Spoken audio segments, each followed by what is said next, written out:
എല്ലാ സുഹൃത്തുക്കൾക്കും മറ്റൊരു വീഡിയോയിലേക്ക് സ്വാഗതം.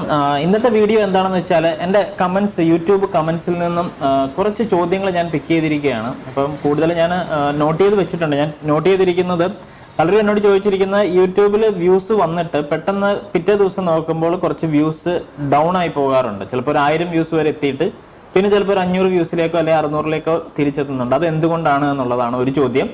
രണ്ടാമത്തത് മോണിറ്റൈസേഷൻ 12 മാസം. ഇനി ഞാൻ ചാനൽ തുടങ്ങിയത് ഒരു വർഷം 2010-ലാണ്. ഇപ്പോൾ ഞാൻ വീഡിയോ ചെയ്തു കഴിഞ്ഞാൽ എനിക്ക് മോണിറ്റൈസേഷൻ ആകുമോ? ഇതുപോലുള്ള കുറച്ച് മോണിറ്റൈസേഷൻ്റെ ഡൗട്ട്സ് എനിക്ക് കമൻസ് ആയിട്ട് വരുന്നുണ്ട്. അതുകൂടാതെ പിന്നെ ചോദിച്ചിരിക്കുന്നത് കോപ്പിറൈറ്റ് സ്ട്രൈക്ക്, കോപ്പിറൈറ്റ് വന്നാൽ എന്താ ചെയ്യേണ്ടത്, ചാനൽ പോകുമോ, കോപ്പിറൈറ്റ് എപ്പോഴാണ് വരിക, കോപ്പിറൈറ്റിനെ പറ്റി നിങ്ങൾക്ക് തരേണ്ട കോപ്പിറൈറ്റ് സ്ട്രൈക്ക് എന്താണെന്നുള്ളതും കോപ്പിറൈറ്റ് നോട്ടീസ് എന്താണെന്നുള്ളതിനെയും കുറിച്ചുള്ള ഒരു ഇൻഫർമേഷൻ ഉണ്ട്. അതുകൂടാതെ മിക്സ്ഡ് കണ്ടന്റ് ചിലർ അയച്ചിട്ടുണ്ട്. ഞാൻ ടെക്കും അതുപോലെ കുക്കറിയും ട്രാവലും ഫുഡും ഇതെല്ലാം കൂടെ അടങ്ങിയ ചാനലാണ് ഞാൻ ചെയ്യാറുള്ളത്. ഇങ്ങനെ യൂട്യൂബ് ചാനൽ ചെയ്യുമ്പോൾ ഉണ്ടാകുന്ന പ്രോബ്ലംസ് എന്തൊക്കെയാണ്, അങ്ങനെ ചെയ്യുന്നവർക്ക് എന്തെങ്കിലും ഇഷ്യൂസ് ഉണ്ടോ, അല്ലെങ്കിൽ അത് എങ്ങനെ ചെയ്യാം, ഇതിനെക്കുറിച്ചൊരു ഇൻഫർമേഷൻ. ഈ 4 ഇൻഫർമേഷനാണ് ഇന്നത്തെ വീഡിയോയിലുള്ളത്. അഞ്ചാമതായിട്ട് ഞാൻ നിങ്ങളുടെ അടുത്ത് പറയാൻ പോകുന്നത്, നിങ്ങളുടെ യൂട്യൂബ് ചാനലിന് വ്യൂസ് വരുന്നില്ല എന്നുള്ളതാണ് പലരുടെയും കംപ്ലൈന്റ്. എന്നാൽ നിങ്ങൾക്ക് സ്ലോ ഗ്രോത്ത് ആയിട്ട് എങ്ങനെ നിങ്ങളുടെ യൂട്യൂബ് ചാനൽ ഡെവലപ്പ് ചെയ്യാനായിട്ട് പറ്റും എന്നുള്ളതിനെ കുറിച്ചുള്ളൊരു ടിപ്പാണ്. അത് നിങ്ങളൊരു കാര്യം ചെയ്താൽ മതി. നമ്മൾ അതിനെക്കുറിച്ചാണ് അഞ്ചാമത്തെ നിങ്ങളോട് പറയാൻ പോകുന്നത്. അപ്പോൾ എൻ്റെ വീഡിയോയിൽ നിങ്ങൾ കാണുക. ഈ കാര്യങ്ങൾ മുഴുവൻ കാണാൻ പറയുന്നത് നമ്മളുടെ അറിവില്ലായ്മ കൊണ്ടായിരിക്കാം ഒരുപക്ഷെ നമ്മളുടെ യൂട്യൂബ് ചാനൽ മുകളിലേക്ക് കയറി വരാത്തത്.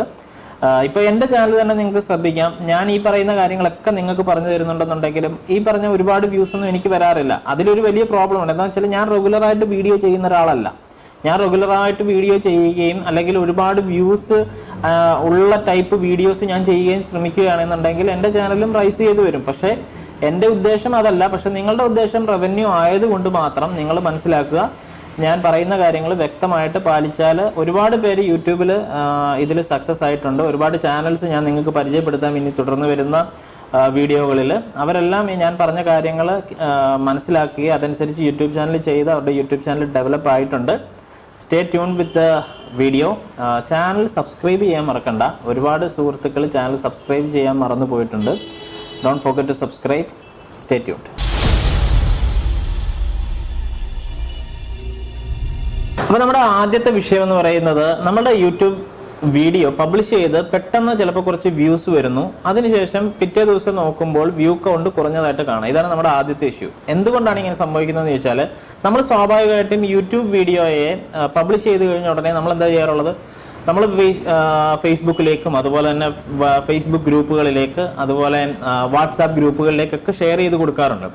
അപ്പോൾ ഈ യൂട്യൂബിന്റെ സിസ്റ്റം എന്താണെന്ന് പറഞ്ഞാൽ, ഒരു യൂസർ ക്ലിക്ക് ചെയ്തിട്ട് അതിലൊരു വ്യൂ വന്നു കഴിഞ്ഞാൽ, അങ്ങനെ ഒരു വ്യൂ വന്നാൽ ജസ്റ്റ് ക്ലിക്ക് ചെയ്യുമ്പോൾ ഒരു വ്യൂ കൗണ്ട് ആവും. പക്ഷെ ആ യൂസർ ക്ലിക്ക് ചെയ്യുമ്പോൾ ചിലപ്പോൾ ആ വീഡിയോ പ്ലേ ആവത്തില്ല. മേ ബി അവരുടെ ഇന്റർനെറ്റിന്റെ പ്രോബ്ലം ആയിരിക്കാം, അതല്ലെന്നുണ്ടെങ്കിൽ അവർ ചിലപ്പോൾ പെട്ടെന്ന് സ്കിപ്പായി പോയതായിരിക്കാം, പല കാരണങ്ങളുണ്ടാകാം. പക്ഷെ ഈ വ്യൂ അവിടെ കൗണ്ട് ആവും. അപ്പൊ ഒരു 10 പേര് വന്നു, അതിൽ 5 പേരെ വീഡിയോ കണ്ടുള്ളൂ, 5 പേര് ക്ലിക്ക് ചെയ്തിട്ട് അവരുടെ വിൻഡോ ഓപ്പൺ ആയില്ല. അങ്ങനെ വരുന്ന സാഹചര്യങ്ങളിൽ നേരത്തെ യൂട്യൂബ് അത് ഡിറ്റക്ട് ചെയ്തിരുന്നില്ല. ഇപ്പോൾ യൂട്യൂബ് അത് ഡിറ്റക്ട് ചെയ്തിട്ട് പിന്നീട് അവരുടെ സിസ്റ്റം ആ 5 വ്യൂസിനെ വെട്ടിക്കുറയ്ക്കും. അതുകൊണ്ടാണ് നമ്മളുടെ പെട്ടെന്നൊരു ഹൈപ്പ് വന്നിട്ട് പിന്നെ വ്യൂസ് കുറയുന്നതിന്റെ കാര്യം. റിയൽ വ്യൂസ് മാത്രമേ പിന്നെ അവിടെ കൗണ്ടായിട്ട് നിൽക്കത്തുള്ളൂ.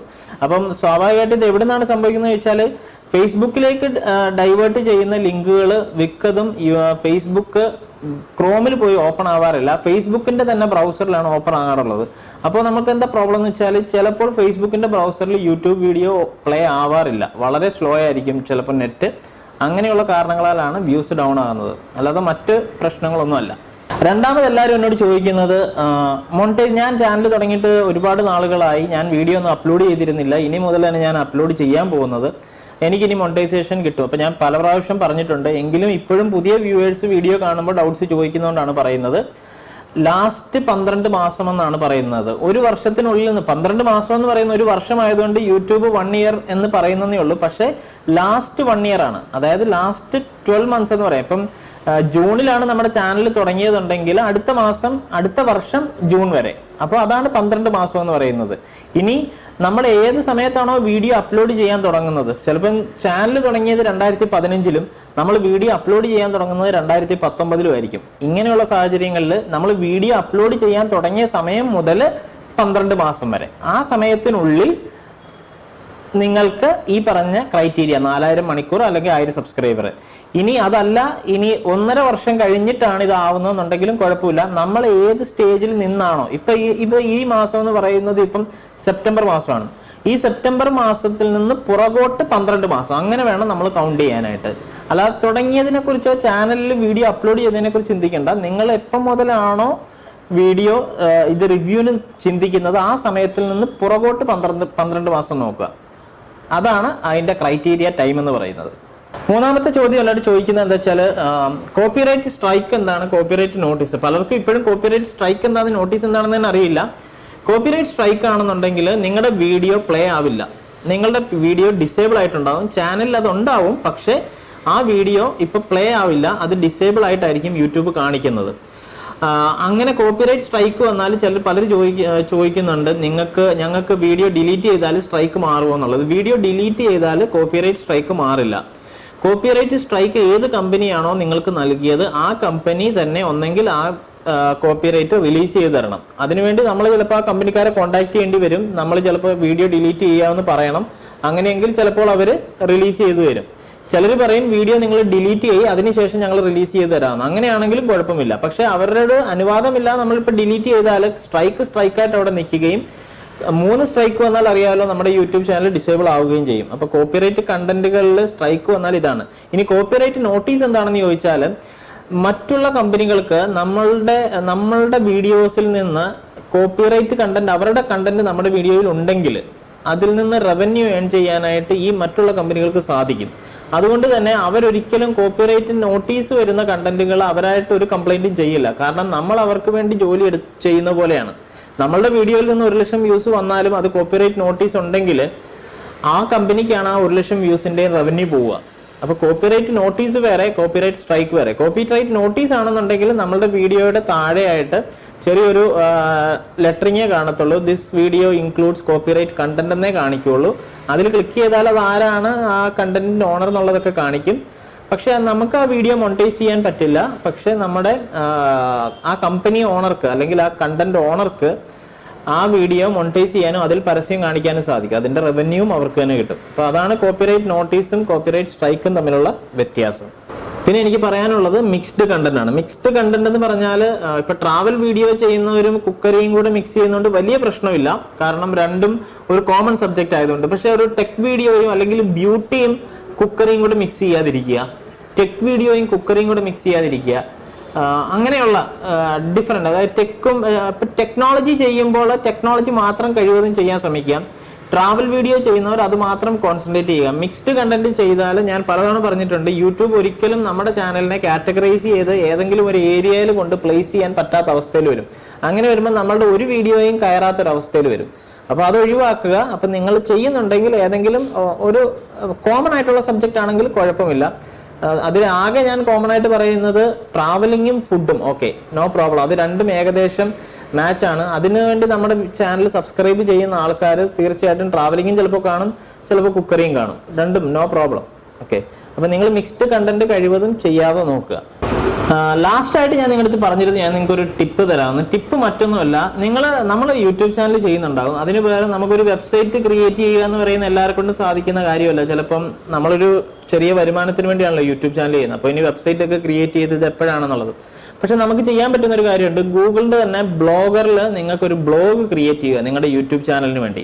നിങ്ങളുടെ എല്ലാ വീഡിയോസും ആ ബ്ലോഗിലേക്ക് എംബഡ് ചെയ്യുകയും ആ വീഡിയോയെ കുറിച്ച് നമ്മുടെ ബ്ലോഗിൽ വ്യക്തമായിട്ട് എഴുതുകയും ചെയ്യുക. മലയാളമെങ്കിൽ മലയാളം, ഇംഗ്ലീഷ് എങ്കിൽ. പക്ഷെ ഇംഗ്ലീഷിൽ എഴുതുന്നതാണ് ബെറ്റർ. കുറച്ച് എഴുതിയാൽ മതി, ഒരു 5-6 വരി എഴുതിയാൽ മതി. എന്നിട്ട് നമ്മുടെ വീഡിയോ എംബഡ് ചെയ്ത് വെക്കുന്നു. ഇത് എല്ലാ ദിവസവും നമ്മൾ മുടങ്ങാതെ വീഡിയോയ്ക്കൊപ്പം തന്നെ ചെയ്യുക. അതുകൂടാതെ മറ്റെന്തെങ്കിലും ടെക്നോളജി വീഡിയോസോ അല്ലെങ്കിൽ കുക്കറി വീഡിയോസ് ആണെന്നുണ്ടെങ്കിൽ മറ്റുള്ള ആളുകളുടെ കുക്കറി വീഡിയോസോ എല്ലാം കൂടി ഈ ബ്ലോഗിൽ ഉൾപ്പെടുത്തിക്കോളൂ. No problem for that. നമുക്ക് എംബഡ് ചെയ്യുമ്പോൾ ആരുടെ വീഡിയോസ് വേണമെങ്കിലും നമുക്ക് എംബഡ് ചെയ്ത് വെക്കാം. അതുകൊണ്ട് കുഴപ്പമൊന്നുമില്ല. ഇതുകൊണ്ടുള്ള ഗുണം എന്താണെന്ന് വെച്ചാൽ ഗൂഗിളിന്റെ തന്നെയാണ് ഈ ബ്ലോഗർ എന്ന് പറയുന്നത്. അപ്പൊ നമുക്ക് എപ്പോഴും വ്യൂസ് വരുന്നത് യൂട്യൂബ് ചാനലിൽ നിന്നാണ്. പക്ഷെ ബ്ലോഗുകൾ സെർച്ചിൽ പോയി തുടങ്ങി കഴിഞ്ഞു കഴിഞ്ഞാൽ ബ്ലോഗിൽ നമ്മുടെ യൂട്യൂബ് ചാനലിൽ ട്രാഫിക് ഉള്ളവരെ ബ്ലോഗിലും എപ്പോഴും ട്രാഫിക് ആണ്. അപ്പൊ പുതിയൊരു വീഡിയോ നമ്മൾ ഇടുമ്പോൾ അത് അപ്പം തന്നെ കൊണ്ട് ബ്ലോഗിൽ എംബഡ് ചെയ്യുകയാണെങ്കിൽ അവിടുന്ന് നമ്മുടെ യൂട്യൂബ് ചാനലിലേക്ക് ട്രാഫിക് വരും. അപ്പൊ യൂട്യൂബ് ചാനലിലേക്ക് മറ്റൊരു സോഴ്സിൽ നിന്ന്, അതായത് ഗൂഗിളിന്റെ തന്നെ മറ്റൊരു സോഴ്സിൽ നിന്ന് നമ്മുടെ യൂട്യൂബ് ചാനലിലേക്ക് ട്രാഫിക് വരുമ്പോൾ ഗൂഗിൾ എന്താ ചെയ്യുന്നതെന്ന് വെച്ചാൽ ആ യൂട്യൂബ് ചാനലിനെ അവര് പ്രൊമോട്ട് ചെയ്യാൻ തുടങ്ങും. കാരണം ബ്ലോഗിൽ നിന്നും ട്രാഫിക് വേറൊരു സോഴ്സിൽ നിന്ന് യൂട്യൂബിലേക്ക് ട്രാഫിക് കൊണ്ടുവരുന്നത് അത് അവർക്ക് ഭയങ്കര ഇഷ്ടമാണ്. അപ്പൊ എല്ലാ പ്ലാറ്റ്ഫോമുകൾക്കും ഇങ്ങനെയാണ്. അതായത് അവരുടെ പ്ലാറ്റ്ഫോമിലേക്ക്, ഫോർ എക്സാമ്പിൾ ഫേസ്ബുക്കിൽ നിന്ന് ഗൂഗിളിലേക്ക് ട്രാഫിക് കൊണ്ടുവന്നാൽ ഗൂഗിളിന് ഇഷ്ടപ്പെടും. അതുപോലെ തന്നെ ഗൂഗിളിൽ നിന്ന് ഫേസ്ബുക്കിലേക്ക് ട്രാഫിക് കൊണ്ടുപോവാണെങ്കിൽ അത് ഫേസ്ബുക്കിന് ഇഷ്ടപ്പെടും. അപ്പൊ നമ്മൾ മറ്റുള്ള സോഴ്സിൽ നിന്ന് ട്രാഫിക് കൊണ്ടുവരികയാണെന്നുണ്ടെങ്കിൽ ആ ചാനലിനെ അല്ലെങ്കിൽ ആ കണ്ടന്റിനെ ഗൂഗിളും യൂട്യൂബും ഒക്കെ നന്നായിട്ട് സപ്പോർട്ട് ചെയ്ത് പ്രൊമോട്ട് ചെയ്യും. അങ്ങനെ നമ്മുടെ യൂട്യൂബ് ചാനൽ പെട്ടെന്ന് റൈസ് ചെയ്ത് കൊണ്ടുവരാൻ പറ്റും. ഇനി കണ്ടന്റ് എഴുതുമ്പോൾ ശ്രദ്ധിക്കുക, സ്പെഷ്യൽ ആയിട്ടുള്ള കീവേഡ്സ്, അതായത് ഇപ്പം മലയാളത്തിലാണെന്നുണ്ടെങ്കിൽ മലയാളം കുക്കറി വീഡിയോ അല്ലെന്നുണ്ടെങ്കിൽ മലയാളം കുക്കിംഗ് ഷോ, അങ്ങനെയുള്ള കീവേഡുകൾ തപ്പിയെടുത്തിട്ട് അത് വെച്ചിട്ടാവണം നമ്മളുടെ കണ്ടന്റുകൾ ഡെയിലി പോസ്റ്റ് ചെയ്ത് പോകാൻ. അപ്പൊ നമുക്ക് കുറെ കൂടെ സെർച്ച് പ്രിഫറൻസ് കിട്ടാൻ വേണ്ടിയാണ്. ബേസിക് ആയിട്ട് നിങ്ങൾക്ക് ചെയ്യാൻ പറ്റുന്ന കാര്യങ്ങളാണ്. ഇത് കൂടാതെ ഇനി എങ്ങനെയാണ് നമ്മളൊരു ബ്ലോഗിൽ വീഡിയോ എംബഡ് ചെയ്യുന്നത്, ബ്ലോഗിൽ വീഡിയോ എംബഡ് ചെയ്യുമ്പോൾ ശ്രദ്ധിക്കേണ്ട കാര്യങ്ങൾ, ഇതിനൊക്കെ ആയിട്ട് ഞാൻ മറ്റൊരു വീഡിയോ ഉടനെ തന്നെ ചെയ്യാം. അപ്പോൾ നിങ്ങൾക്ക് എങ്ങനെയാണ് ഒരു ബ്ലോഗിലേക്ക് നമുക്കൊരു വീഡിയോ ചെയ്ത് എംബഡ് ചെയ്യുന്നതെന്നും കൂടെ പഠിക്കാൻ പറ്റും. അപ്പോൾ ഇന്ന് ഞാൻ നിങ്ങളുടെ അടുത്ത് പറഞ്ഞ കാര്യങ്ങളൊക്കെ വ്യക്തമായിട്ട് മനസ്സിലാക്കിയത് പ്രകാരം ഇനി വീഡിയോകൾ ചെയ്യുക. മറ്റെന്തെങ്കിലും സംശയങ്ങളോ അതുപോലുള്ള കാര്യങ്ങളോ ഉണ്ടെന്നുണ്ടെങ്കിൽ നിങ്ങൾ ഈ വീഡിയോയ്ക്ക് താഴെ കമന്റ് ചെയ്യുക. കമന്റ് ചെയ്യുന്ന വീഡിയോകൾക്ക് ഇതുപോലെ നല്ല ജെന്യുവൻ ആയിട്ടുള്ള ചോദ്യങ്ങൾക്ക് ഞാൻ ഇതുപോലെ ഇനിയും വീഡിയോ ചെയ്യാം. ഇപ്പം ഞാൻ നേരത്തെ പറഞ്ഞ് മറക്കണ്ട, ഇതുവരെയായിട്ടും സബ്സ്ക്രൈബ് ചെയ്തിട്ടില്ലെങ്കിൽ ചാനൽ സബ്സ്ക്രൈബ് ചെയ്യുക. വീണ്ടും മറ്റൊരു വീഡിയോയിൽ കാണാം. ബൈ.